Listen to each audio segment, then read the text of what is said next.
हाल ही में दिल्ली सरकार के राजस्व विभाग ने एक आदेश जारी किया है, जिसके अनुसार कोई भी मंत्री या विधायक अब डीएम, एडीएम या एसडीएम को किसी बैठक या निरीक्षण के लिए सीधे नहीं बुला सकता।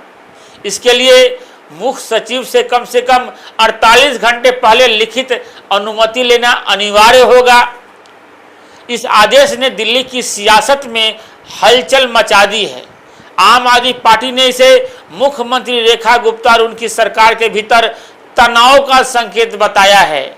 साथ ही ये भी कहा है कि एक विधायक, एक मंत्री किसी भी कार्य को कराने के लिए अधिकारी को ही तो फोन करेगा, अधिकारी को ही तो बुलाएगा।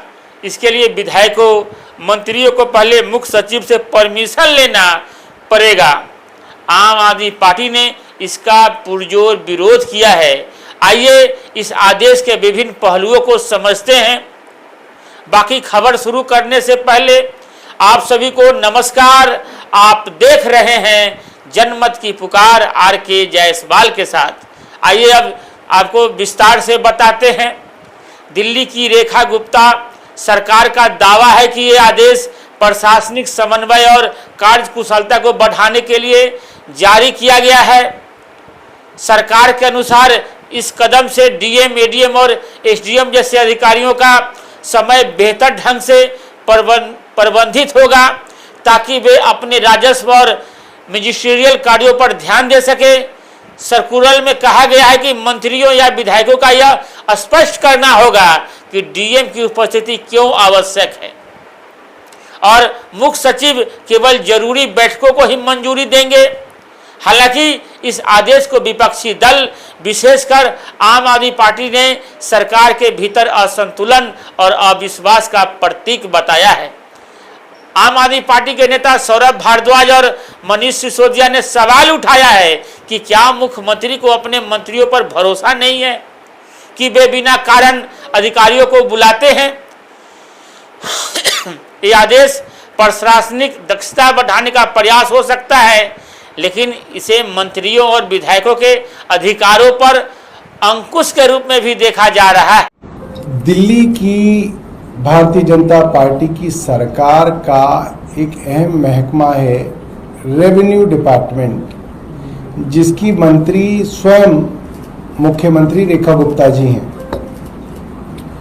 उनकी अनुमति और सहमति से उनके विभाग ने एक बड़ा ही विचित्र ऑर्डर निकाला है, और वो ऑर्डर ये कहता है कि अब से अगर किसी माननीय मंत्री को भी डीएम को अपनी मीटिंग में बुलाना है तो उसकी अनुमति पहले मुख्य सचिव से ली जाएगी।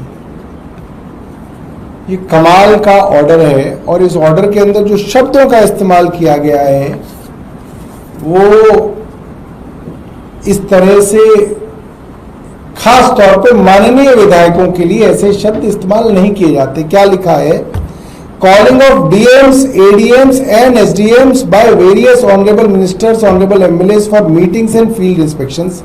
दूसरा पैराग्राफ कहता है in some instances revenue department officers such as DMs, ADMs, SDMs are being called by honourable ministers और even MLAs for their meetings and asked to accompany for inspection। ये इवन एमएलए लिखने का क्या मतलब है? क्या कोई ऐसी चलते फिरते कोई एमएलए है? उसको कुछ लोगों ने चुना, लाखों लोगों ने चुना तो उसको विधायक बनाया। यह संभव है कि सरकार अधिकारियों के कार्यभार को कम करना चाहती हो, लेकिन इस प्रक्रिया में जनप्रतिनिधियों और अधिकारियों के बीच संवाद की प्रक्रिया जटिल हो सकती है। इस आदेश ने दिल्ली में सियासी तूफान खड़ा कर दिया है। आपने इसे बीजेपी सरकार के भीतर असंतुलन और तालमेल की कमी का सबूत बताया है। सौरभ भारद्वाज ने प्रेस कॉन्फ्रेंस में इसे लोकतांत्रिक मूल्यों के खिलाफ बताया, जबकि मनीष सिसोदिया ने इसे मंत्री के अधिकारों को सीमित करने की रणनीति करार दिया है। वहीं भाजपा की ओर से अभी तक इस आदेश पर कोई आधिकारिक प्रतिक्रिया सामने नहीं आई है। सर्कुलर में यह उल्लेख है कि इसे राजस्व मंत्री की अनुमति से जारी किया गया, जो वर्तमान में मुख्यमंत्री रेखा गुप्ता ही हैं। इससे यह सवाल उठता है कि क्या यह निर्णय मुख्यमंत्री का व्यक्तिगत फैसला है या सरकार की सामूहिक नीति। ये आदेश डीएम, एडीएम और एसडीएम के कार्यों को केंद्रित करने का प्रयास हो सकता है, लेकिन यह अधिकारियों और जनप्रतिनिधियों के बीच त्वरित संवाद को बाधित कर सकता है। ये आदेश मंत्रियों के अधिकारों को सीमित करता प्रतीत होता है, जिससे यह संदेह जा सकता है कि मुख्यमंत्री अपने मंत्रियों पर पूर्ण नियंत्रण चाहती है। इससे सरकार के भीतर तनाव बढ़ सकता है। दिल्ली सरकार का यह आदेश सतह पर प्रशासनिक सुधार का प्रयास लगता है, लेकिन इसके पीछे गहरे राजनीतिक और प्रशासनिक निहितार्थ हो सकते हैं। यह आदेश मंत्रियों और विधायकों की स्वायत्तता को सीमित करता है, जिससे सरकार के भीतर तनाव और अविश्वास की धारणा को बल मिलता है। आम आदमी पार्टी इस मुद्दे को भुनाने की कोशिश कर रही है, जबकि भाजपा की इसकी स्पष्टता और औचित्य पर खुलकर जवाब देना होगा। यह देखना दिलचस्प होगा कि क्या यह आदेश वास्तव में प्रशासनिक दक्षता बढ़ाएगा या यह सरकार के लिए राजनीतिक उलझन का कारण बनेगा। खबर देखने के लिए बहुत बहुत धन्यवाद।